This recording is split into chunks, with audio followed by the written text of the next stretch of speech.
Did you know that creating beautiful images with neural networks is already making money? Many use them for freelancing, creating merch, stories, books, and even designing YouTube channels. And the coolest part, you don't need to draw yourself.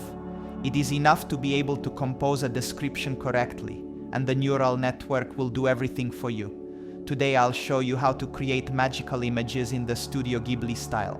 Quickly, easily, and without special knowledge.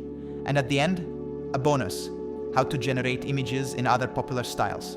To get started, you need a GPT chat and a little imagination. ChatGPT can draft a detailed description of an image and then create it based on your photo or from scratch. The key is to accurately describe what you want to see. This is called a prompt. The simplest example, you upload an image and write a simple request in the style of Studio Ghibli. The result is a masterpiece. The prompt can be enhanced with additional words.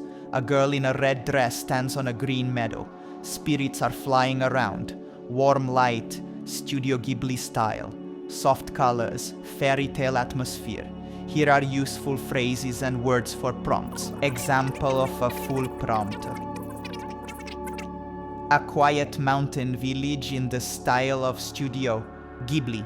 Soft light, green hills, magical creatures in the background, drawn style.